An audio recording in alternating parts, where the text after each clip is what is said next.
They started relocating Rohingya refugees from the world's largest refugee camp in Cox's Bazar to an island called Bhasan Char. This is in spite of objections raised by several international organizations, including the United Nations. Now, the big challenge facing Bangladesh is to meet the basic needs of the refugees. The foreign minister has already said that it is the United Nations mandate to help them even in Bhasan Char. The question is, how are the Rohingya faring on the island in such a situation, and does Bangladesh have any big plans for them? Here is a ground report by WION correspondent Lakmeena Jasmine Soma. This is like a new morning for the Rohingyas. They have started to live here in Bhasan Char for the first time. How do the Rohingyas feel about coming to this new place that totally isolated from the mainland? Let's hear from them. From huts in the Cox's Bazar refugee camp, the Rohingyas have now moved to living in brick buildings. According to a predetermined plan, each Rohingya family has been assigned a place for their stay. They share their experience of being in this new place with WION. We have never seen anything like this since we came to this country. All facilities are being provided here. We are being fed. Our children are happier. They can play sports here, get in the car, go to school or madrasa. We are much happier to be here than there.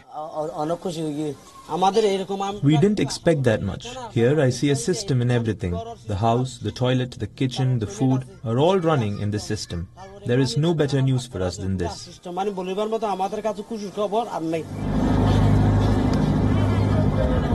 In the face of growing concerns over the extreme congestion in the camps of Cox's Bazar and to avert any risk of death due to landslides and other unforeseen incidents, the government has decided to relocate in phases 100,000 Rohingyas to Bhasan Char. Accordingly, in the first phase, more than 1,600 Rohingyas who expressed their willingness for voluntary relocation were then shifted to Bhasan Char on Friday afternoon. Despite all the facilities for a better life, the Rohingyas do not have happiness in their minds. They carry a memory of losing loved ones in Rakhine. So they want to go back to their country, to their home and to their own address.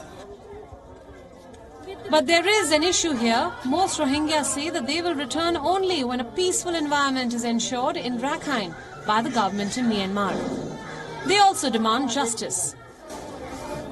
I will go back if there is a fair trial. I will return if there is justice. Otherwise, I will not return.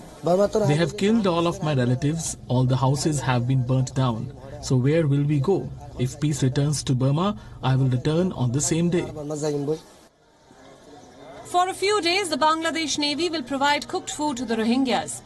Thereafter, they will be able to cook and eat in their own kitchen. They will be given regular relief like the refugee camps in Cox's Bazar. However, the Bangladesh government has also made arrangements for the refugees to make a living on this island. Since the UN or any international organization is not working in Bhasan Char, so it's a big challenge for Bangladesh. Now the question is, will local NGOs be able to meet their basic needs? How long will government cover their expenses from its own funds? Although not an international organization, 22 national-level NGOs have come to Bhasan Char in response to the government's call. They have already started working to assist and provide essential services to the Rohingyas. It has been seen on ground that some NGOs have started providing services to the Rohingyas in hospitals and community clinics. Representatives of NGOs say that they have arranged for providing food to 1 lakh Rohingyas in Bhasan Char for the next 6 months. They are also confident of getting a positive response from international donors very soon. We have come here in response to the call of the government. The government has already announced that 1 lakh Rohingyas will come here. That is how Bhasan Char has been prepared. We have 22 organizations preparing for 1 year support of 1 lakh Rohingyas. Bhasan Char is many times better than Cox's Bazar. Eco-friendly schools, colleges, hospitals, we have everything here. Hopefully, we will be able to get some international donors from next January. The government has invested more than $350 million to develop the island. The 13,000-acre island has all the modern amenities.